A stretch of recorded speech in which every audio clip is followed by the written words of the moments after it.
Oui, madame, et vous l'apportez. Oui, et une corbeille de pain, ça serait gentil. Très bien, madame. Pascal est au bord de la faillite avec son restaurant Guinguette. Il a engagé Christophe, un expert en restauration, pour l'aider à trouver une solution. Et celui-ci va très vite comprendre que rien ne va plus dans cet établissement. Faute d'argent, Pascal n'a plus de personnel et doit tout faire lui-même. Il faut que ça s'arrête parce que je vais craquer, quoi. Avant, il y avait 6 personnes en cuisine. Aujourd'hui, il ne reste plus qu'un apprenti qui se retrouve seul pour assurer toutes les commandes. Un apprenti pas toujours facile à trouver. Julien? Allô? Putain, c'est un restaurant ça. Rapidité oblige, les plats laissent également à désirer. Alors ça c'est quoi? C'est du carpaccio de bœuf? Surgelé? D'accord.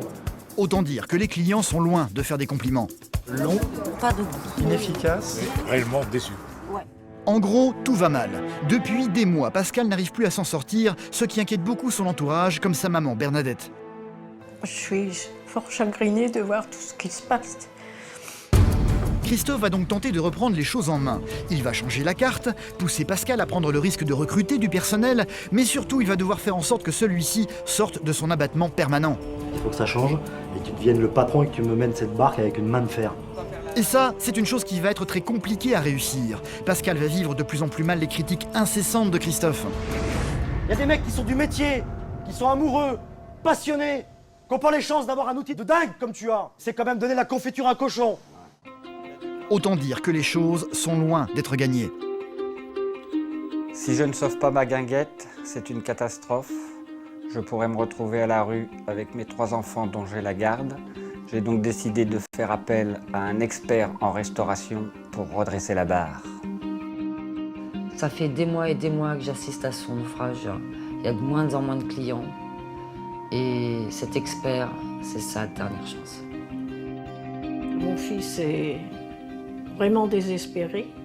Et en tant que maman, je suis très inquiète pour ses enfants et pour lui-même. S'il continue comme ça, c'est la catastrophe. Il va fermer, il va mettre la clé sous la porte. C'est le dépôt de bilan direct là. Du côté d'Alès, c'est l'entreprise familiale que Julie va tenter de sauver. Elle n'a plus le temps de souffler ces derniers temps. Elle est maman célibataire de 2 enfants en bas âge. Margot, il faut se bouger s'il te plaît. Elle est vendeuse dans un magasin et en plus de tout ça, elle va devenir à 26 ans la patronne de la discothèque créée par son arrière-grand-père il y a 66 ans.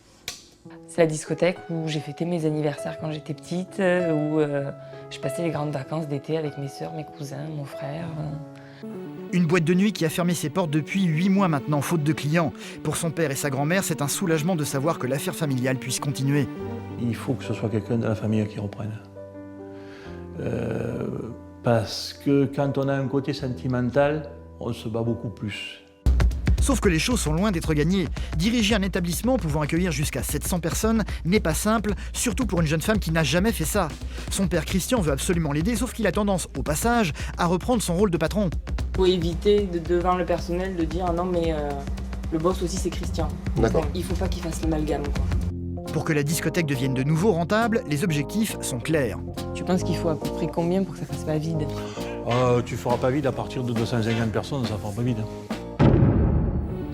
Julie doit donc attirer au minimum 250 personnes pour réussir son pari. Elle va donc se démener pour se faire connaître dans la région Ça c'est des invités. et pour diriger son équipe du haut de ses 26 ans. Que se passera-t-il le premier samedi à l'ouverture des portes? Y aura-t-il suffisamment de clients au rendez-vous? Julie parviendra-t-elle à sauver l'affaire familiale? Aujourd'hui je me lance un défi de taille qui est de reprendre l'affaire familiale, qui est une discothèque, qui est dans la famille depuis 60 ans. Tout va se jouer à l'ouverture. Il faut qu'il y ait du monde, ça passe ou ça casse. Moi, j'ai dirigé la boîte pendant une trentaine d'années et c'est pas si simple que ça. Julie, qui a 26 ans, c'est une aventure, de toute manière. Voilà, c'est pas évident. Et je lui souhaite bonne chance. C'est pas gagné d'avance, parce que bien sûr, il y a eu 2 prédécesseurs qui n'ont pas réussi. Et on sait pas, ça tient à pas grand-chose. Le commerce d'ailleurs, c'est ça, hein. Je me demande comment elle va tenir le coup avec ses 2 enfants, son boulot le jour, la nuit, les week-ends. Je suis quand même un peu inquiète.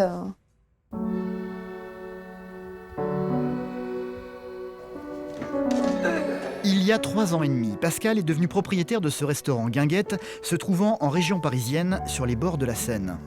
Un établissement qui est devenu un véritable cauchemar pour lui. Le restaurant n'a cessé de perdre sa clientèle au fil du temps et s'est transformé petit à petit en un véritable gouffre financier. À 50 ans, Pascal ne s'en sort plus, il est désormais au bord de la faillite et ne sait plus comment faire pour que son affaire remarche à nouveau. C'est la raison pour laquelle il a fait appel il y a quelques jours à un expert en restauration qu'il a embauché pour venir l'aider à redresser la situation. Un expert venu du sud de la France qui devrait arriver d'un instant à l'autre. C'est l'arrivée du sauveur peut-être. C'est comme au poker, vous savez, on dit on paye pour voir. Et en fait, par rapport à mes difficultés financières, c'est un coup de poker puisque ça a quand même un coût, c'est normal. Et voilà, c'est où ça passe, où ça casse. Si le fait de faire appel à cet homme ne parvient pas à redresser la situation, Pascal le sait, il sera obligé de mettre la clé sous la porte. Le voici, le fameux expert. Il se prénomme Christophe. Durant 15 ans, il a été chef en cuisine dans de grands restaurants à travers le monde. Comment allez-vous? Ben, ça pourrait aller mieux, sinon je ne vous aurais pas appelé, mais voilà, c'est... D'accord. Quelle heure est-il? Là, il est midi moins le quart. D'accord. Qu'est-ce qui vous fait rire? Parce que je suis un peu à la bourre. D'accord. Si Pascal est à la bourre, comme il le dit, pour dresser les tables, c'est parce qu'il a dû licencier pratiquement tout son personnel. Il fait désormais tout lui-même. Le problème, c'est qu'il a un immense restaurant à gérer. Donc ici, c'est la salle principale du restaurant. D'accord. Moi, je suis issu du spectacle et j'ai voulu allier le côté musique et le côté restauration. Entre la salle, à l'intérieur, et la terrasse au bord de l'eau, Pascal peut accueillir jusqu'à 200 clients. Christophe va très vite découvrir qu'hélas, la cuisine est incapable d'assurer un tel service. Donc voilà le... Arrière de la cuisine. Voilà, derrière vous, c'est le côté plonge. Bonjour. Donc c'est le dernier cuisinier qui me reste sur les... Dernier cuisinier qui vous reste? Sur les 6 qu'il y avait, ouais. Et encore, ce jeune homme, se prénommant Julien, n'est pas vraiment cuisinier. Il est en apprentissage et passe actuellement son CAP. Son stage doit finir dans quelques jours. Le reste de la visite va être loin de rassurer Christophe qui va très vite découvrir que Pascal n'est pas un spécialiste du rangement. Ça, c'est un petit espace qui m'a déjà servi pour recevoir des dîners d'affaires, mais bon là... C'est pas un espace, ça, c'est un bordel. C'est un bordel. J'ai tout de suite ressenti quelqu'un de dépassé par les événements, de déprimé. Et je me suis aperçu que j'avais affaire à un monsieur très ambitieux, mais qui était en train de se prendre une sacrée gamelle. Il fait beau en ce moment. Autant en hiver le restaurant est désert, autant en été Pascal parvient à faire dans le meilleur des cas une 40aine de couverts par jour. Plusieurs clients vont finir par remplir la terrasse. Pascal va donc immédiatement se mettre au travail.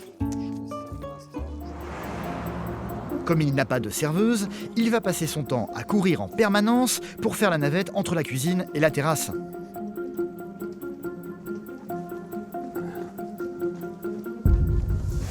Deux éperlants, il y a un bar, une raie derrière. Il y a des moments pendant le service, j'ai l'impression que ça me submerge et qu'il faut que ça s'arrête parce que je vais craquer, quoi. Vous avez envie de vous mettre dans une chaise et puis de pleurer et dire voilà, j'y arrive pas là, quoi. J'en peux plus, arrêtez. Sur la terrasse, les tables sont à peine dressées. Pascal va donc accueillir ses clients comme il le peut. Il n'est pas en place. Et puis la tenue vestimentaire, voilà, pantacourt, polo, ça le fait pas. On sent le type pris au dépourvu, découragé, fatigué, moralement pété en deux, quoi. Là, Christophe, qui se contente d'être observateur ce midi, va se permettre d'aller poser quelques questions aux clients qui sont en train d'attendre. Excusez-moi, monsieur. Je voudrais vous poser une petite question. Vous êtes arrivé il y a combien de temps Midi. À midi, ça fait 40 minutes. 40 minutes qu'ils attendent et ils ne sont toujours pas servis. Ils ont la commande, après la commande. Oui, j'ai envoyé en cuisine. Envoyé en cuisine Je vais en cuisine. Quelqu'un en cuisine? Julien? Julien? Allô? Putain. C'est un restaurant, ça. Il n'y a pas de cuisinier. Christophe a beau l'appeler, Julien semble avoir totalement disparu. Il n'est ni en cuisine, ni dans les bureaux. Julien! Celui-ci va finir par réapparaître, revenant de la réserve se trouvant tout au fond de l'établissement où il a passé une éternité à tenter de trouver du saumon. Bon, bah, il y a du boulot, hein. C'est grave, là. Quand je vois les premiers clients arriver, là, je me dis, putain, qu'est-ce qui va se passer, quoi? Ils viennent parce qu'il fait beau, il y a une terrasse, mais qu'est-ce qui vont leur arriver à ces gens-là? Pascal, il est fatigué, il est sur les rotules, il a plus la moelle. Et je me dis, là, les mecs, ils vont passer un sale quart d'heure.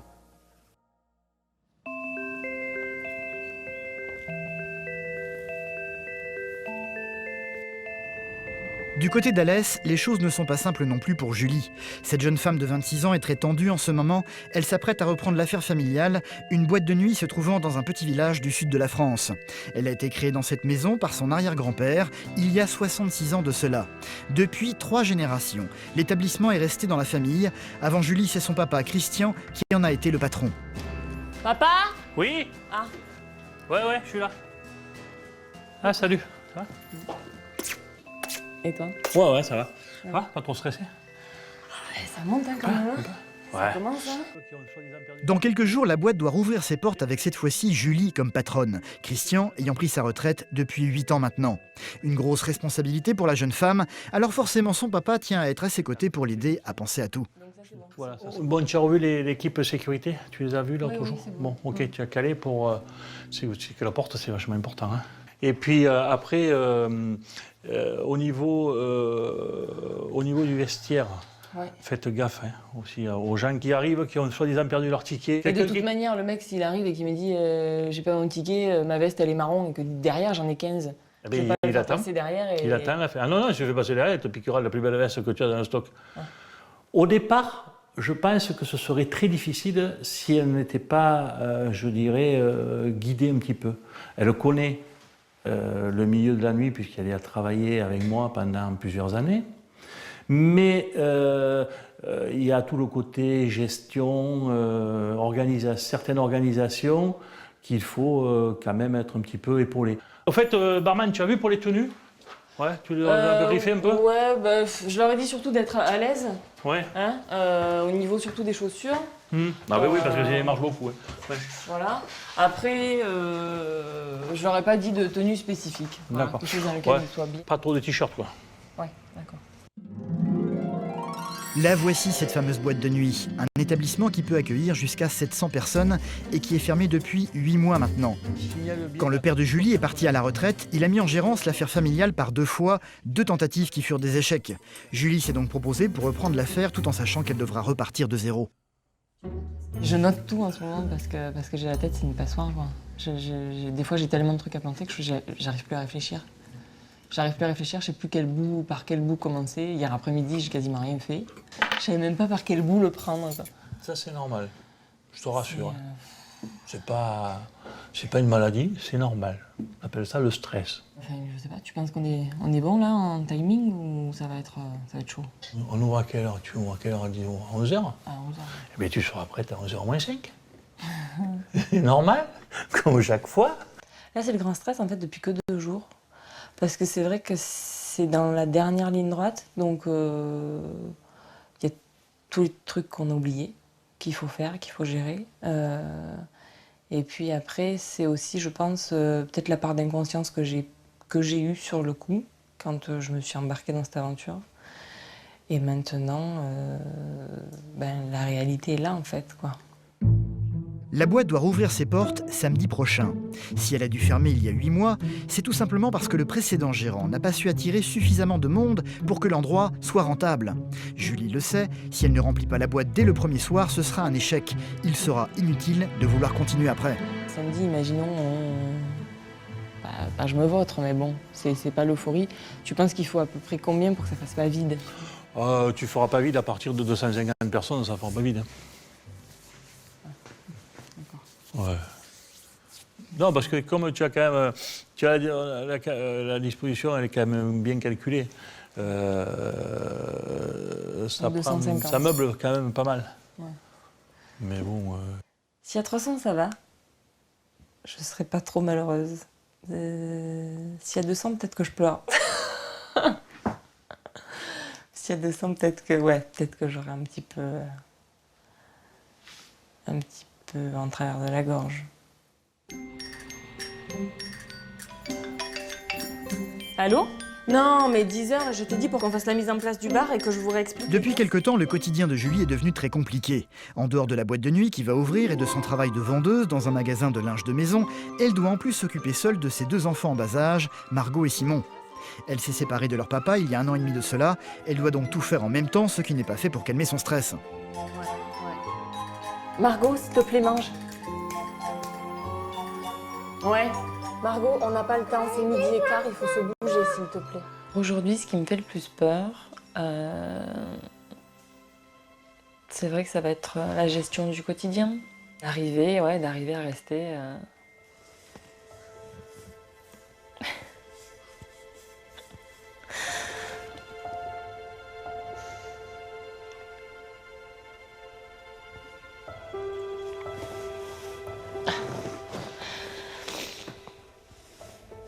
de réussir à rester une bonne maman.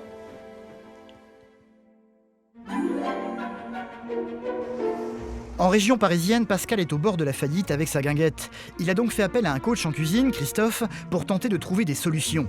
Celui-ci a vite découvert que Pascal est totalement désorganisé dans son travail.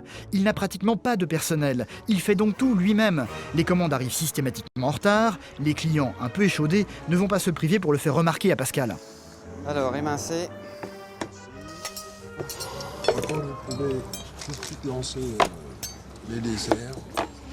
Parce qu'on est au boulot, on n'est pas en vacances. D'accord. Le service, hélas, n'est pas le seul problème de l'établissement. Un carpaccio en plat, il y a même 3 saumons. Christophe va également découvrir que les plats sont pour la plupart du temps faits à base de produits surgelés. C'est quoi? C'est du carpaccio de bœuf surgelé? D'accord. Du carpaccio, mais aussi du saumon qui fera un tour par le micro-ondes avant de finir dans l'assiette des clients. Voyant cela, Christophe va se permettre de faire un petit sondage auprès des gens mangeant sur la terrasse. Monsieur, dame, bonjour. Comment ça s'est passé? Réellement déçu. Ouais. Déçu. Les gambas, ils n'ont pas de goût. Les gambas, sont c'est Non, pas les goûts. Pour un plat à 19 €, on attend quand même quelque chose d'un peu plus onctueux, d'un peu plus savoureux. Ouais, je mange souvent au restaurant quand même, ça se voit. Hein. Là, je suis vraiment déçu. Qu'est-ce que vous pouvez me dire sur le service d'à midi, s'il vous plaît, monsieur?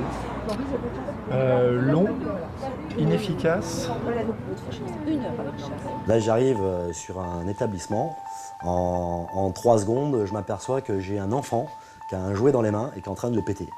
Et il est bien pété, le jouet. Là, il a tout fou. C'est même pas la peine, quoi.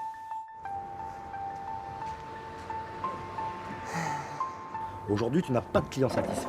Donc quoi? Tu attends d'avoir du soleil pour avoir du monde. Ouais, c'est ça. Mais ces gens qui sont venus aujourd'hui, l'occasion se présente pour les récupérer quand il pleut.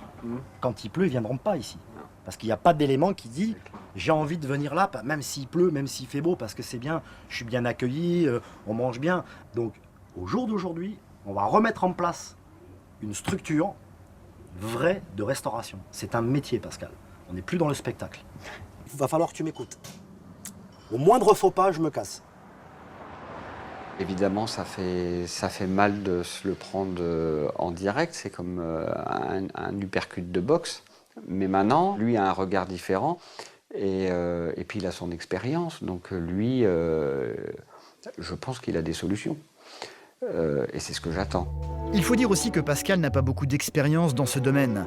Avant, il était directeur technique dans un théâtre. Il a dû apprendre à gérer son restaurant un peu sur le tas. Et il n'a aucune envie d'échouer et de repartir à zéro. Il est papa de 3 enfants, dont 2 vivent encore avec lui. Théo, 9 ans, et Lolita, 11 ans. Il est séparé de leur maman et les élève seuls dans l'appartement qu'ils occupent juste au-dessus du restaurant. Coucou, c'est moi. Joël, l'une de ses anciennes serveuses qui est devenue une amie, est très inquiète de la situation actuelle et vient souvent lui rendre visite. Ça va les enfants? Bonjour mes chéris. Mon Dieu, on fait ça. Oh, la maman! Comment? Depuis peu de temps, Bernadette, la maman de Pascal, voyant que son fils ne s'en sortait pas, a quitté le nord de la France pour venir s'installer chez lui, pour l'aider à s'occuper des enfants. Tout ce petit monde est terriblement inquiet de la situation. Ils espèrent tous que Christophe, le coach, va trouver des solutions pour que Pascal puisse enfin sortir la tête de l'eau.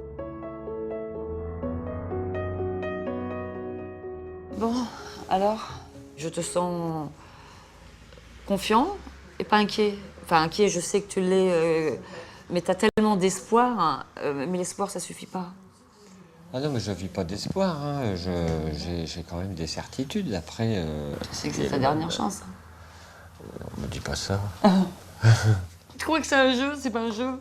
C'est pas un jeu. Tu sais, quand j'entends 2 clients, 0 client, 2 clients, 0 client, et qu'il y a 2 petits bouts de chou, pas démoralisés, mais la situation est tellement dramatique que ce coach, soit il te casse, soit il te construit. Soit t'es prêt, soit je veux pas imaginer. C'est sûr que l'hiver, là, j'ai peur. Oui, mais attends, évidemment que... non, je vais pas dire que je suis prêt, mais en tout cas, j'ai des... Non, il faut que tu sois prêt. Tu n'as pas d'autre choix. T'as pas d'autre choix. Ah non, ça, j'ai pas le choix, non, ça, c'est sûr. Tu comprends ce que je veux dire? Oui. C'est moi, je suis nature. Tu sais qu'un chat, c'est un chat. Je parle cru des fois quand il le faut. Mais là, j'ai peur. Je te dis honnêtement, j'ai peur. Je suis quand même au plus bas. Parce que je trouve pas de solution et que c'est surtout au niveau financier. Je suis quand même je suis quand même à la rue là. En ce moment, je travaille, c'est pour payer des charges, quoi. Si demain je paye plus le loyer, ça veut dire que déjà je perds mon restaurant et c'est aussi que je perds mon logement. Je suis fort chagrinée de voir tout ce qui se passe. Je souhaite qu'ils tiennent le coup. Qu'ils tiennent le coup pour qu'ils soient contents et puis pour ses enfants.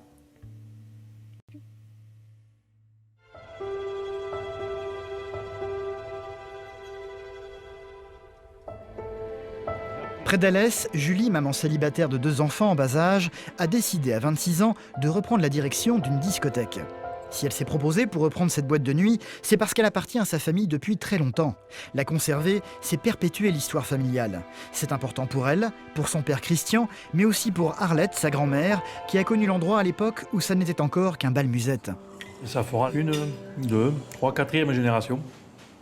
Bah oui, c'est quand même dommage. C'est sentimental, voilà. Il y a une dimension aussi sentimentale sur ce lieu parce qu'elle a une histoire, parce que j'ai grandi.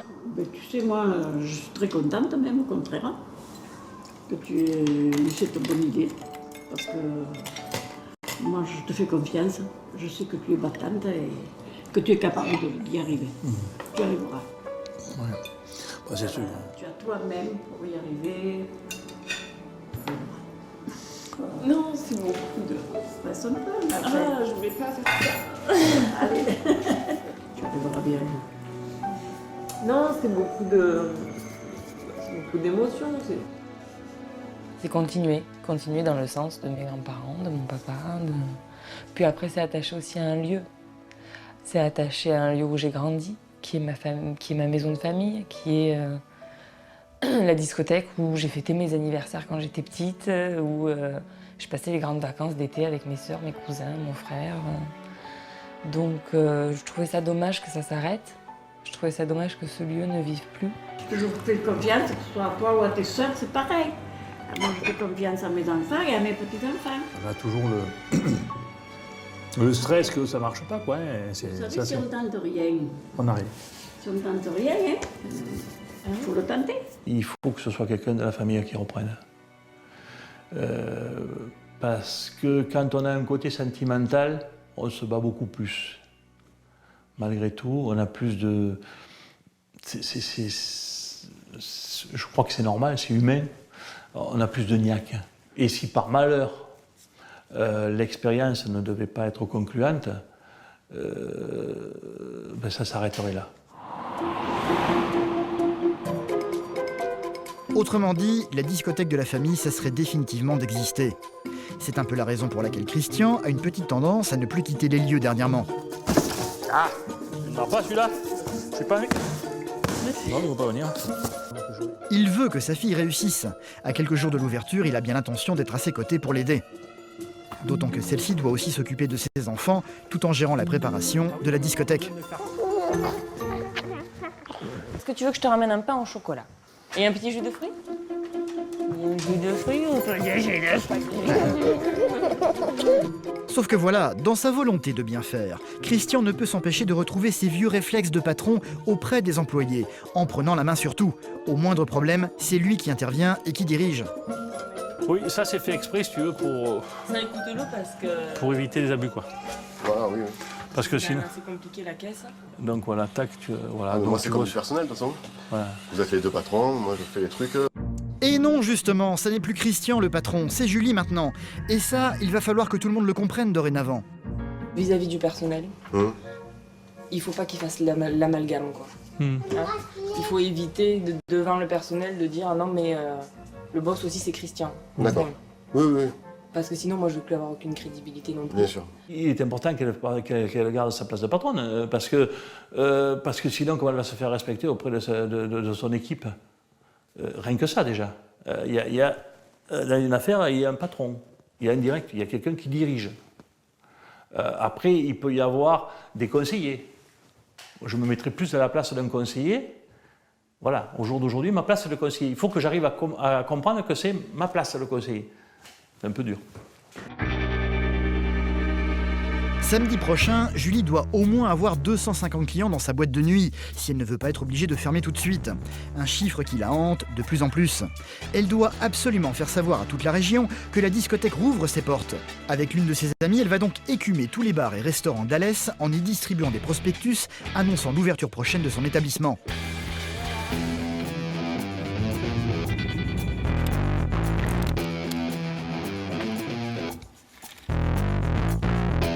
Elle va même tenter de s'immiscer dans un loto qui semble avoir attiré beaucoup de monde. Une bonne occasion de toucher beaucoup de gens d'un seul coup. 67. Tu voulais ça? Oui. On va remettre une ou deux invitations à des gagnants. C'était... Oui, avec plaisir. On va faire ça. Allez. C'est vrai que la question de savoir s'il va y avoir du monde, si ça va le faire, c'est tout le temps. C'est 24/24. Même quand on essaye un peu de décompresser... qu'il y a les enfants qui sont là, qui tournent autour de vous, qui crient, qui jouent, qui machin. Mais on l'oublie pas. C'est tout le temps présent. Ouais. Et c'est un peu fatigant.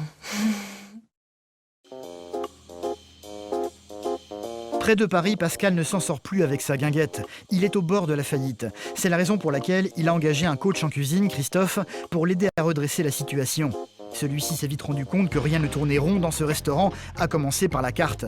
Dès le lendemain, il va donc tenter de remettre les choses en ordre. Donc, quand je regarde ta carte, je me dis voilà, j'ai un menu à 36, j'ai un menu à 25, j'ai un menu à 15, j'ai un menu à 19. Il y a trop de choix, il y a trop de... Parfois, les gens, ils mettent une demi-heure à choisir. Le temps qu'ils regardent tout. En même temps, le temps qu'ils attendent qu'on vienne leur prendre la commande, c'est ce qu'il faut. Voilà. Prends ça dans les dents. Ben non, bien sûr. Christophe a travaillé de son côté à une nouvelle carte qui viendrait remplacer l'ancienne. Donc voilà, je vais te la présenter. Alors. Sur le menu actuel, Pascal propose plus de 80 choix à ses clients.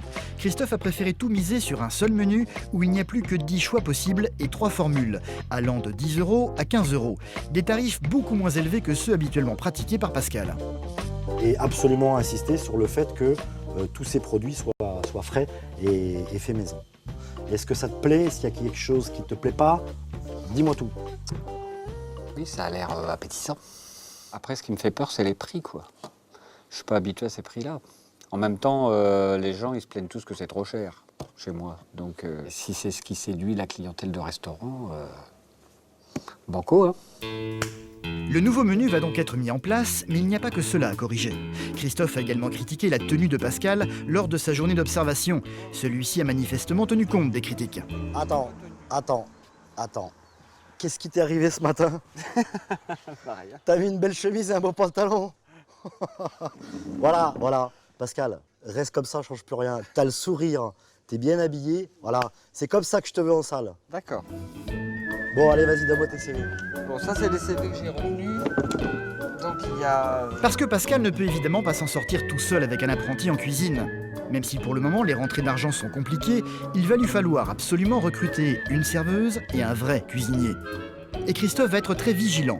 Parmi les multiples CV, il va retenir comme serveuse une certaine Lydiane. J'aimerais pouvoir vous voir travailler. Est-ce que c'est possible aujourd'hui, là, tout de suite? D'accord. Et comme chef en cuisine, un homme se prénommant Mourad. Poste de travail. Et de ce fait, on va mettre en place ensemble cette nouvelle carte. Je vais te former à la mise en place et je vais te former à l'envoi des assiettes pour que tu sois le plus parfait possible. D'accord? Pascal va devoir apprendre à diriger toute cette équipe en ayant des réflexes de patron désormais. Bernadette, la maman de ce dernier, a pris l'habitude depuis son arrivée de l'aider à faire le ménage dans l'établissement. Mais ça, pour Christophe, ça ne va plus être possible. Bernadette, qu'est-ce que vous faites? Un petit peu pour rafraîchir. Bon, alors Bernadette, Voilà, écoutez-moi attentivement. Je sais que vous êtes une maman, je sais que vous êtes prêt à faire tout pour votre fils, mais ça, c'est pas l'aider. Si vous faites le travail à sa place, il va pas y arriver. Le garçon, il a 50 ans, c'est à lui de prendre sa vie en main. C'est difficile. Il faut couper le cordon. Stop, on arrête. Mais bon, il faut quand même faire quelque chose. Non, je ne veux plus. Non. Vous ne le faites plus. Bien. Les choses sont désormais en place. Le nouveau menu est affiché et la nouvelle équipe est prête à l'action. Aujourd'hui, contrairement à d'habitude, les tables sur la terrasse sont dressées dans les temps par Lydiane. La petite, là, elle a mis toute la mise en place. Ouais. Donc on voit la différence quand même. Ouais. D'accord? Bah oui, il dit tout est en place quand même. Hein. Donc là, tout de suite, tu vas te remettre en salle. Tu vas voir les clients. Tu vas prendre les commandes. Tu vas prendre les directives de tout le service de restaurant. D'accord? Okay. À peine les premiers clients sont-ils arrivés que Christophe ne va leur laisser aucun répit, attentif aux moindres détails et à la moindre faute. Écoutez-moi attentivement, vous avez 2 personnes qui sont installées là-bas, ils n'ont toujours pas eu la carte. Restez concentrés, n'oubliez pas vos clients. Les plats ont changé également, fini les surgelés. Les produits sont frais désormais et les assiettes généreuses. 2 saignantes, une bleue. S'il te plaît, délègue. T'as une serveuse, délègue. Tenez Lydiane, un chèvre, une guinguette. Mais la machine va hélas vite se gripper. Les clients attendent en terrasse beaucoup trop longtemps avant d'avoir leur plat. Voyant qu'il y a des clients mécontents, Pascal va avoir tendance à reproduire ses anciens défauts. Il veut de nouveau tout faire lui-même et va commencer à faire le travail de Lydiane. Pascal, c'est toi qui vas chercher les plats? Non, Pascal, tu dois rester en salle, c'est ta serveuse qui doit venir chercher les assiettes. Je veux pas que ce soit toi qui parte avec. J'ai l'impression qu'il s'aimait pas du tout. J'ai l'impression que tout ce que je lui dis, il écoute, mais ce qui compte, c'est, voilà, j'ai une belle carte, et puis c'est tout, quoi. C'était pas le but de la manœuvre. Le service de ce midi est pratiquement terminé. Christophe va aussitôt aller faire un petit sondage auprès des clients qui sont encore sur la terrasse. Alors déjà, ce que j'aimerais aborder, c'est la qualité du service. On n'est pas servi en même temps, on nous laisse les verres apéritifs. D'accord. Vous avez encore les verres apéritifs sur la table? D'accord. D'accord. Bien. Est-ce que vous allez revenir? C'est pas gagné du tout.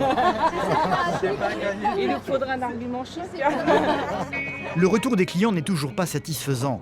Il est temps de faire le point. Pour Pascal, le problème vient de la cuisine. Il trouve Mourad beaucoup trop lent à son goût. C'était long quand même. C'est vrai que bon, c'est la première fois que je le vois, Mourad, donc je le trouve très méthodique, mais en même temps, il n'a pas l'air de gérer plusieurs choses en même temps. Tu ne connais pas le métier de cuisinier, Pascal. Oui. Et donc, pour ce faire, demain matin, tu vas passer en cuisine. Parce qu'il faut absolument que tu vois ce que c'est. Et que tu vois ce que c'est que quand il y a des bons qui arrivent, voir comment tu vas réagir, toi, par rapport à l'environnement de travail dans la cuisine, Pascal. Ouais.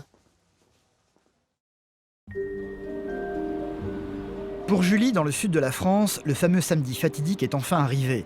Ce soir, la boîte de nuit familiale va rouvrir ses portes après 8 mois de fermeture. Et pour la première fois, c'est elle la patronne. Autant dire qu'elle s'apprête à avoir une journée bien remplie. Allez. Première chose à faire, confier ses enfants à son ex-belle-mère. Oh, la robe de princesse. Allez, amusez-vous bien. À la discothèque, tout est encore calme. Les employés ne sont pas arrivés. Julie a encore du temps, elle a prévu d'ouvrir les lieux à 23 h ce soir. Va-t-il y avoir du monde? Y aura-t-il suffisamment de clients? Cette question l'obsède de plus en plus. Pour essayer de calmer ses angoisses, elle a décidé de faire venir Alexandre, un médium qu'elle connaît bien. Lui verra sûrement si cette soirée sera une réussite ou non. Bon, qu'est-ce qu'on va regarder puisque maintenant... Bon, alors écoute, on va... Enfin, tu vas me dire un peu comment tu le sens. C'est avec l'aide d'un jeu de tarot qu'Alexandre va essayer de voir l'avenir. Qu'est-ce que nous dit notre petit tarot de Marseille? On est sur la question professionnelle. On voit qu'il y a vraiment une remontée. Je vais une réussite mitigée. Je pense que ce samedi sera un moyen bon samedi, mais sera bon quand même. C'est pas l'extase, quoi. Évidemment, moi j'aimerais dire que c'est le feu d'artifice de joie et le côté extraordinaire. Mais j'ai l'impression que ce sera une bonne soirée, mais pas forcément, je veux dire, bondée. D'accord. Ça va? Oui. Ah, ça me fait quelque chose d'avoir angoissé, ça pas angoissé. Ça a été un peu la panique. Il y a eu un petit moment de flottement où j'ai pas réussi à rien faire en fait. Ni à travailler, ni à réfléchir, ni rien. Voilà. Il a fallu que je me pose un peu en me disant qu'est-ce que je peux faire, qui je peux appeler, comment est-ce que je peux fonctionner pour essayer de le faire mentir. Globalement, quand même, ce sera bon. Hein. Alexandre a l'impression qu'il y aura des clients ce soir, mais pas forcément autant que Julie l'espère. Histoire de chasser les mauvaises ondes, le médium va tout de même prendre la peine de faire brûler de l'encens dans les lieux. On a passé un petit coup pour le DJ. Oui, pour oui, voir. monte là-haut. Ouais. Hein, c'est un point stratégique là quand même. Pour qu'il nous passe de la bonne musique. Voilà. Alexandre va finir par la quitter. Ça tombe bien, le personnel va tout doucement arriver pour préparer l'ouverture de la discothèque. Julie aura 10 personnes sous ses ordres. C'est elle désormais la patronne et plus son père Christian. Elle va donc devoir s'imposer très vite. De par mes 26 ans, certainement que je vais avoir du mal à dire à quelqu'un qui en face de moi a peut-être 35 ou 36 ans, arriver à m'imposer, il y a une certaine gêne, très certainement, puisque j'estime qu'ils ont aussi plus d'expérience que moi, plus de vécu. Donc ça va être difficile. Ouais. Ça, je pense que ça va être un peu trouvé. Il faut trouver l'équilibre. Pour l'instant, je ne l'ai pas encore. C'est Julie qui devra tenir le budget de l'établissement. Concernant la gestion des boissons, c'est elle qui doit avoir le dernier mot et personne d'autre. En jus de fruits, qu'est-ce qu'on a? Il y a de l'orange, 9, 10, 11, 12, 13, 14, 15, 16, 17, 18. Il y en a 18, ça c'est bon. Bon, après, limo, c'est parce qu'on passe le plus. Faut faire attention de ne pas faire épicher pour lui. Ouais. Il en reste encore en réserve, il y a ça, il y a ça. Quoi qu'il arrive, Julie doit imposer sa volonté aux autres, même si elle n'a pas l'habitude de le faire. On va déplacer les tarifs. Alors on le met là. Vous avez fait le tour pour voir où sont les instincteurs. Stop. Non, stop. Ça va, je suis pas méchante. Non. Bon, ça va.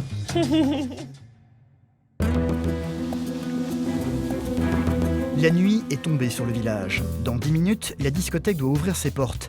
Julie a pris le temps de se changer pour accueillir ses premiers clients.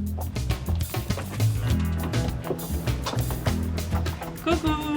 Pour le moment, la boîte de nuit familiale est encore déserte. Christian, le père de Julie, est fidèle au poste.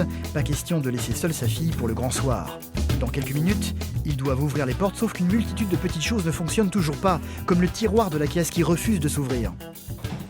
Pourquoi ça a pas ouvert?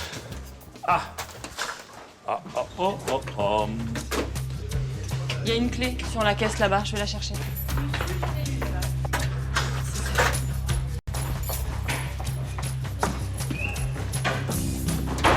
Mais c'est pas les mêmes clés.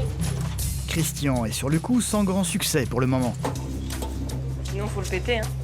Non, on va rien péter du tout. Heureusement, la caisse va finir par se déverrouiller. Le DJ est-il prêt de son côté? C'est bon, je peux éteindre la lumière de balayage? Ouais? Allez, go.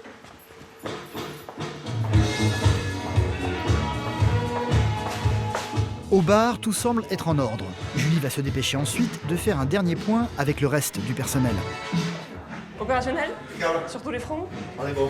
Tu as la clé de la réserve? Oui. J'ai un marqueur. Et après, les barman ils vont crier au secours s'ils ont besoin de quelque chose pour toi. D'accord. Tout le monde sera équipé d'oreillettes ce soir pour pouvoir communiquer entre eux plus rapidement. Un outil qui n'existait pas du temps de Christian. Celui-ci a d'ailleurs un peu de mal à s'habituer à toute cette technologie. Ça me fait chier. Chaque fois, je panique, moi. Je mets chaque fois la merde. Bon, allez, ouverture. Ah oui? Ah ben ok, ben allez. Vas-y, à toi l'honneur, hein. Bon, ça te fait pas bizarre? Un peu, ouais. Un peu quand même, oui. Bon, c'est chouette. Si, ouais, c'est bien. Allez, go, c'est parti. Go, on y va. Allez, hop, vas-y. C'est parti. C'est parti, c'est vite dit. Il est 23h et pour le moment, il n'y a pas un chat dehors. Ce soir, il doit absolument y avoir au moins 250 clients dans la salle. Pour le moment, il n'y a personne dans la discothèque. Julie va donc passer le début de la soirée, les yeux rivés sur l'écran supposé montrer la file d'attente devant l'entrée, dans l'espoir de voir enfin quelqu'un arriver. En région parisienne, Christophe, coach en cuisine, a beaucoup de mal à ramener Pascal dans le droit chemin. Si celui-ci veut sauver sa guinguette au bord de la faillite, il va devoir apprendre à s'organiser et à avoir de la rigueur. Et pour le moment, c'est loin d'être le cas. Christophe va donc l'obliger à passer en cuisine, lui, le patron, pour qu'il apprenne les bases de son métier. Alors voilà, donc, on prend la pomme de terre dans ce sens-là, on la coupe en deux, d'accord? Et là, on y va, tranquillement. Voilà, on taille la pomme de terre. Voilà, d'accord? Vas-y, maintenant c'est à toi. Pascal se prête au jeu, mais avec un enthousiasme très modéré. En fait, il ne voit pas très bien en quoi cet exercice va l'aider à mieux gérer son restaurant. Quand on a un restaurant, on ne peut pas être au four et au moulin. Donc, c'est pas que ça m'intéresse pas.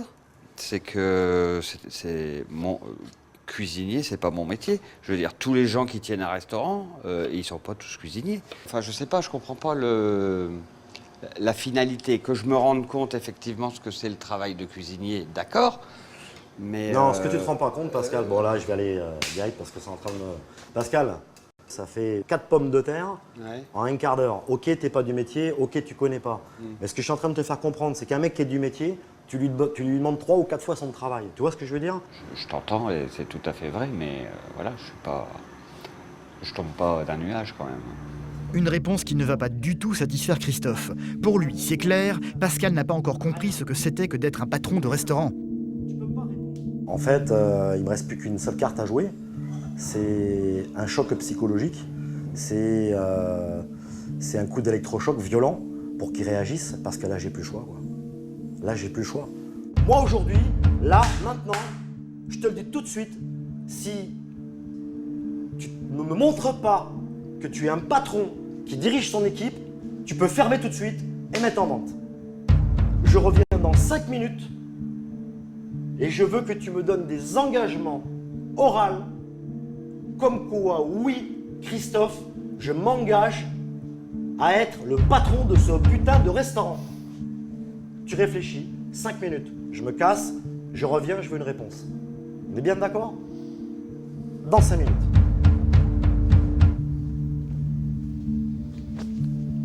Moi aussi, je prends 5 minutes. Pascal va plus ruminer que réfléchir. Le ton employé par Christophe à l'instant est loin de lui plaire.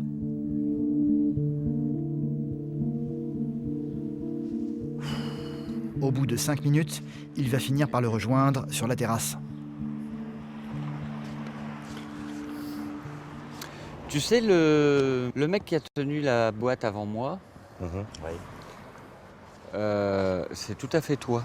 C'est-à-dire un chef cuisinier, un mec qui a la même vision et tout. Ils ont fait faillite. Donc. Je te donne une réponse, là? Oui, bien sûr, mais je te fais part d'un. Alors, je vais te donner une réponse, c'est très simple. Donc, soit tu es patron d'un restaurant et tu es capable de le tenir et de le diriger, soit tu ne l'es pas. D'accord? Tu peux être un très bon cuisinier et être incapable de tenir un restaurant, Pascal. Je veux que tu me dises, au fond de toi-même, là, maintenant, quelle décision tu as prise par rapport à ce que je t'ai dit tout à l'heure. Ma décision, elle est positive et je vais y aller à fond. Hein. Pas de souci. Hein. Je pense qu'aujourd'hui, il faut que j'agisse en profondeur. Et je pense que c'est ça qui me fera avancer. Et puis agir en dilettante. Une nouvelle journée va démarrer. Cette fois-ci, le service doit être parfait. C'est avec le sourire que Pascal va accueillir son personnel prêt à se mettre au travail. Tu l'avais? Chef. Les premiers clients vont arriver. Et comme hier, les plats vont de nouveau tarder à être servis, ce qui inquiète de plus en plus Pascal. L'envoi des plats, ça paraît long. Qu'est-ce que t'attends pour aller en cuisine? J'y suis allé. Bah vas-y, recommence et va voir et va te renseigner et demande à ce qu'on envoie la table le plus rapidement possible, Pascal, c'est toi le patron. Vas-y. Chef, vous avez la bavette? Ouais, on peut la faire à la minute. Ouais. Merci. Les plats en question sortiront de la cuisine quelques minutes plus tard. Aujourd'hui, Joëlle, la meilleure amie de Pascal, est venue manger chez lui, curieuse de découvrir la nouvelle carte qu'elle ne connaît pas du tout. Pour l'occasion, c'est Pascal en personne qui va la servir. Chèvre chaud avec croustillant. Ça n'a rien à voir. Là, je suis séduite à 90%. Les 10%, c'est mes papilles qui vont décider. Bon appétit, madame. Merci. Je suis confiante un peu plus parce qu'il lui manquait beaucoup de paramètres. Hein. Tant que j'avais pas vu les assiettes, parce que j'ai pas regardé que les miennes, j'ai regardé celles des autres, hein, ça n'a plus rien à voir. Et il se trouve que les clients partagent le même avis que Joëlle. Excellent service, très bon accueil aussi. Très haut niveau de élaboré. Qualité de présentation des plats. Tout souci, oui, on n'avait pas de sel, pas de poivre, bon, il suffit de demander. Pour la première fois depuis longtemps, Pascal entend des compliments de la part de ses clients. Il y a du mieux, c'est indéniable. Il y a déjà quelques petites choses positives qui se sont quand même passées pendant le service. J'ai quand même senti ce matin qu'il y avait une petite lumière qui commençait à s'allumer, une petite flamme. Et j'espère que cette flamme va perdurer, va évoluer, va grandir pour le bon fonctionnement de ton établissement et la réussite. Moi, ce matin, quand j'ai vu Mourad arriver, je t'ai vu avec le sourire, la bonne poignée de main. Pascal, ça fait 1 semaine que j'attends ça. Il faut que tu sois un patron tout simplement. Et ça, il faut absolument que tu l'améliores de plus en plus et que tu t'y tiennes. Il ne faut surtout pas que tu te relâches. C'était le jour du déclic. J'ai pris conscience de beaucoup de choses dans les discussions que j'ai pu avoir avec Christophe et à travers les gens qui m'entourent. Et je vais le prendre en considération pour avancer. Près d'Alès, l'enjeu pour Julie est clair. À 26 ans, elle a repris la direction de la discothèque familiale qui était fermée depuis 8 mois. Si ce soir elle n'accueille pas au moins 250 clients, elle le sait, elle devra fermer définitivement l'établissement. La boîte de nuit vient d'ouvrir ses portes et pour le moment, il n'y a personne à l'intérieur. Au bout de 20 minutes, une première voiture va s'engager sur le parking. À peine le premier client arrivé, un premier problème va déjà se poser. Pour payer son entrée, cette personne va sortir un énorme billet de 100 €. Ça marche pas? Ça marche pas? Avec 100 € pour 10 €, j'ai pas la monnaie. Il n'y a pas de monnaie dans la caisse. Du coup, ce sera entrée gratuite pour ce client. Bonne soirée, monsieur. Merci.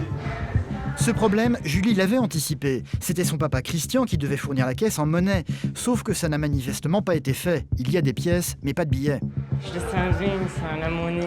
Je le sentais gros comme une montagne, j'y ai pensé. À 10h30, j'ai dit la monnaie. Il m'a dit, mais non, je t'avais dit, c'est bon, la monnaie. Et j'ai dit les billets. Il me montre la monnaie, il me montre les pièces. Et j'ai dit les billets. Ah ben, il n'y en a plus. Un problème qui va finir par arriver aux oreilles de son père. Ce qui est pas ça. Je t'avais dit, les billets. La monnaie, on est juste. Oui, mais tu sais bien qu'à la banque, je peux plus en avoir. Oui. C'est que pour avoir la monnaie, maintenant, il faut aller braquer une banque. D'accord, ils n'en ont pas. Pour le moment, il n'y a qu'un seul client dans la discothèque qui n'a qu'un billet de 100 € sur lui. Et c'est avec celui-ci qu'il va forcément vouloir s'acheter une consommation. Le problème va donc de nouveau se répéter.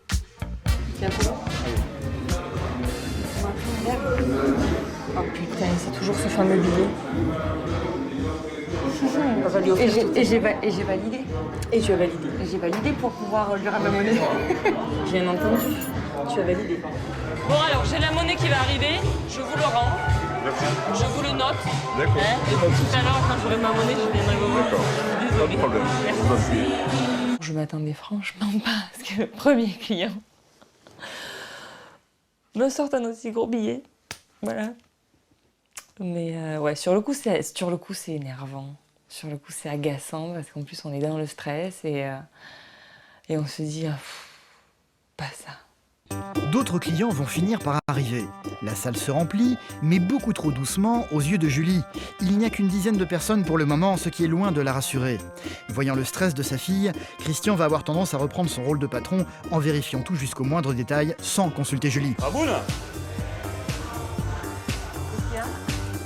tu as fait le plein de glaçons d'Amandine? Papa, c'est fait. Alors, okay. Je me suis occupée des glaçons. Ça va. De temps en temps, c'est les vieux réflexes qui reviennent. Ça, malgré tout, je crois qu'on peut pas l'empêcher, c'est normal. Alors, il faut que je fasse beaucoup de travail sur moi-même pour me dire est-ce que ça je peux, ou je dois, ou je peux pas, ou je le fais pas. Rien ne semble fonctionner pour Julie. Il n'y a pas assez de clients, ils n'ont pas de monnaie, ce qui empêche d'encaisser les consommations, et elle va très vite découvrir que la porte de secours ne s'ouvre plus.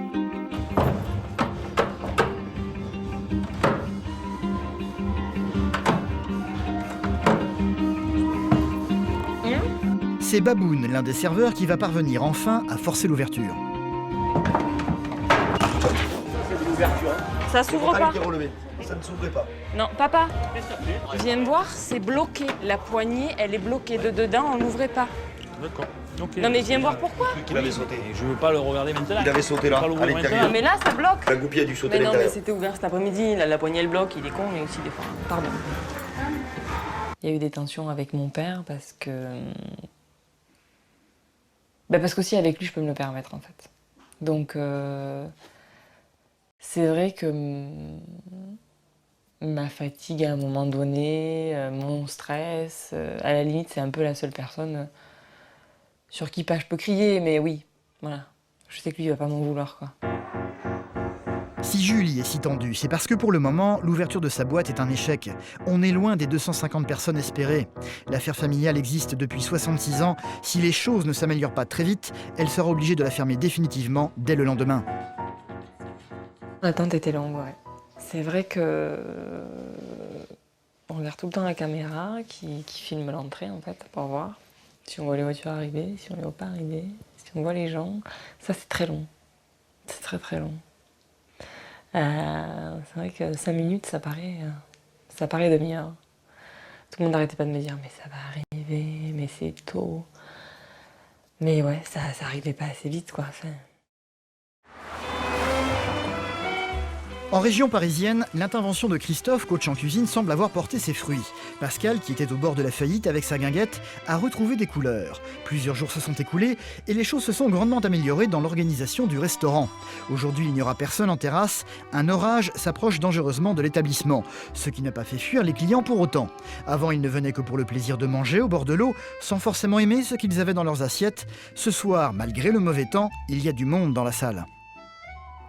Moi, je vais prendre ensuite un émincé de poulet. Oui. Et moi, je vais prendre un saumon grillé. Très bien. Et on verra si on a encore de la place pour les desserts. Voilà. Mais là, ça a l'air d'être fluide, ça se passe pas trop mal. Il accueille les gens, il prend les commandes au fur et à mesure, il donne ses ordres à la serveuse, il envoie les bons de commandes en cuisine correctement, un par un. Pour l'instant, ça se présente bien. Donc, à voir la suite. Voilà, c'est pour que ça vous paraisse moins long. Hop. Vous êtes servi en première. Est-ce que les deux demoiselles qui mangent là ont pratiquement fini? Oui. Est-ce que tu as déjà annoncé la suite en cuisine ou pas? C'est quelque chose que j'ai envisagé, mais comme les chèvres étaient copieuses, elles m'ont demandé d'y aller tranquillou. Voilà. Je l'avais vu, chef. D'accord. En fin de service, comme à son habitude, Christophe va aller prendre la température auprès des clients. Est-ce que le service a été rapide? Il faut dire la vérité ou pas? Ah oui, il faut dire la vérité. Non, je peux pas. Il faut me dire la vérité. Est-ce que ça a été rapide? Le service a été un peu rapide. Un petit peu trop On rapide. avait fini notre apéritif. D'accord. Donc on a eu les plats. Mais, Ok. bon, mais le plat était très bon. Il va falloir ralentir. Chef, est-ce que tu peux t'arrêter 2 secondes? Venir avec moi. Il y a 2 femmes en salle qui veulent te voir. Moi, j'aurais qu'un mot à vous dire. dire toutes mes félicitations. On s'est régalé. Alors quand je dis on, c'est mon ami, moi-même et puis le futur bébé qui a bien gesticulé pendant tout le temps du repas. Donc je pense qu'il a été ravi par tous les parfums et les senteurs qu'on a pu avoir dans notre assiette ce soir. Donc un grand merci à vous. Merci beaucoup. Il y a des compliments pour Mourad, le chef en cuisine, mais aussi pour Pascal, le patron. Ça a été mesdames. On a été très contents, sincèrement, très bien. Franchement, on est difficile et... Est-ce que vous allez revenir? Oui, je reviendrai. C'est vrai? Oui. Parce que Pascal est un bon patron de restaurant. Oui, il est très sympa. Il fait du bien d'avoir un bon sourire. Au final, le bilan est plutôt positif pour Christophe. 3 semaines après son intervention, le restaurant semble plutôt bien tourné désormais. Il y a du chiffre d'affaires, il pleut, le restaurant est plein. J'ai envie de dire que ma mission de sauvetage est en partie terminée. Je me sens quand même un peu plus fort, il peut y avoir plus de répondants. J'ai quand même grimpé d'un échelon au niveau de ma situation morale personnelle, quoi. Pascal était très inquiet de devoir changer la carte, les prix de celle-ci, et de devoir engager des dépenses en prenant un chef cuisinier et une serveuse avec lui. Mais finalement, ses choix stratégiques ont payé. Aujourd'hui, il arrive enfin pour la première fois à faire des bénéfices avec son restaurant Guinguette, tout simplement parce qu'il a beaucoup plus de clients qu'avant. L'avenir, il l'envisage désormais avec optimisme pour lui et pour ses enfants. Avant de le quitter, Christophe a décidé de lui faire un cadeau. Ça, c'est une veste de cuisine qui m'est très chère. Elle a fait le tour du monde. J'ai bossé à Dubaï avec, en Iran, en Russie, au Kazakhstan. Elle est à toi. Fais-en bon usage. À bientôt. Ciao. Ciao.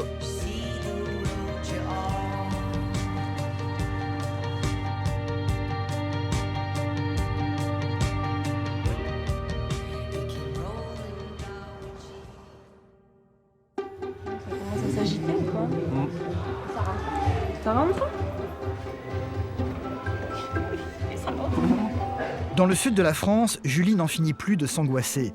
Elle vient de reprendre la direction de la discothèque familiale pour tenter de la sauver de la fermeture définitive. Il faudrait qu'elle accueille au moins 250 clients pour cela.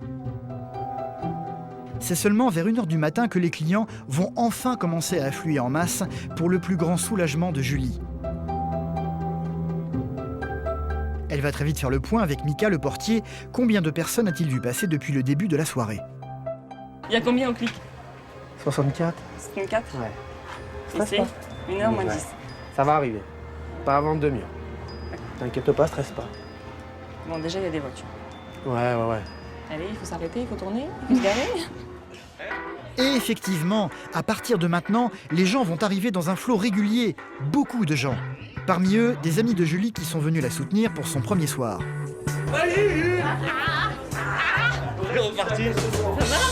En un quart d'heure, le nombre de clients n'a cessé d'augmenter. De quoi redonner le sourire à Julie. Et cela ne va pas s'arrêter. C'est un quart d'heure plus tard que le chiffre fatidique va enfin être atteint. 250. Bon, on a atteint l'objectif. Ah ben c'est bien, tu vois, je te l'avais dit. 1h30. Ah ben tu vois que je t'ai dit on y arrivera. Y a pas de souci, c'est bon. Ça arrive encore. Eh oui, parlez. Vous pouvez vous applaudir, vous êtes ce fort.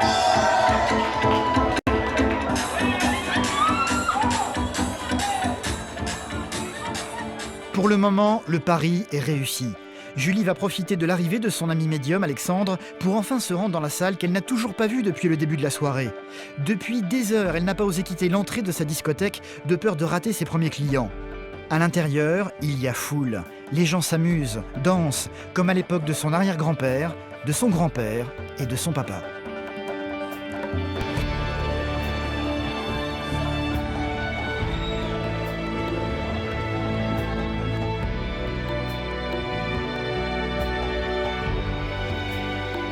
Je suis au final rentrée dans la salle très tard. J'ai vu l'ambiance très tard. Et ouais, c'est un petit regret parce que au final, à un moment donné, j'étais dans mon entrée et je sais pas pourquoi j'ai paniqué. J'ai été prise un peu d'angoisse en me disant ouais non, les gens s'amusent pas, c'est pas bon, c'est pas ça, c'est pas ce qu'il faut, c'est pas ce que je voulais. Alors qu'au final, quand je suis rentrée dans la salle, après, Bon, bah, j'ai dit, t'es un peu ridicule, quoi, parce qu'il n'y a pas matière à... Au final, c'est plus de 400 personnes qui passeront par la discothèque ce soir. Indéniablement, le lancement est réussi pour la plus grande joie de Julie et de son papa, Christian.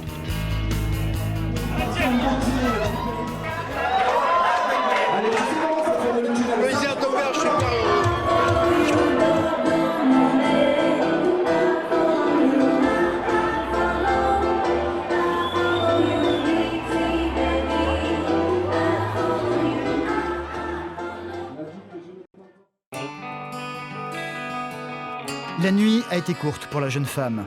À 26 ans, elle est désormais la patronne d'une boîte de nuit, mais elle n'en reste pas moins une maman qui élève seule ses 2 enfants en bas âge. Elle n'aura au final dormi que 3 heures cette nuit. Ses week-ends ressembleront à ça, désormais. Christian est venu lui rendre visite ce matin pour faire le point avec elle. Autant Julie était heureuse hier, autant ce matin elle a retrouvé ses vieilles angoisses. Les gens seront-ils toujours aussi nombreux à se déplacer à l'avenir? Hier, il y avait quand même pas mal de gens qui étaient venus pour nous. Oui, je sais bien. Pour l'ouverture, pour... Je sais bien. Donc c'est des gens qui vont peut-être pas se redéplacer le week-end prochain. Ah ben ils seront pas là systématiquement tous les soirs. Mais il y en a une grosse partie, si tu veux, qui va quand même parler. Mais là, faut rien lâcher par contre. Ah et non, le problème c'est que tu peux rien lâcher là. Écoute, au début, je vais continuer avec toi, hein, un petit peu. Voilà. C'est sûr que j'ai besoin de toi aussi, hein, parce que là... Maman, t'as dit quoi? Là, tout gérer Maman, t'as dit quoi? toute seule. T'as dit quoi? Je disais à papy que si on l'avait pas, on serait un peu perdu quand même. Tu trouves pas? Ah, sans lui, de toute manière, ce serait pas possible. Et sans lui, de toute manière, il n'y aurait rien eu. Il n'y aurait rien eu, parce que moi, à 26 ans, une fille, je veux dire, si j'avais pas eu un papa comme j'ai là, jamais j'aurais repris une discothèque. Faut être logique. Je me serais pas lancée en tant que maman solo avec 2 enfants à ouvrir une boîte, quoi. Sans lui, il n'y aurait pas d'histoire. Voilà, l'histoire, c'est lui. Ah bah, je suis fier de ma fille, moi. Je suis fier de tous mes enfants, c'est normal. Heureusement, d'ailleurs. Et c'est sûr que c'est du courage, mais elle aime ça. Donc, vous savez, quand on aime, on est prêt à battre des montagnes. Et là, je crois que c'est le cas. Julie sera donc la 4e génération qui fera vivre l'affaire familiale, et elle est très fière de cela. Voilà, c'est bien, bravo. Paris gagné pour l'instant. Oui. Ouais. Et papy. Ouais. Voilà, on est fort, hein? T'as vu? Super.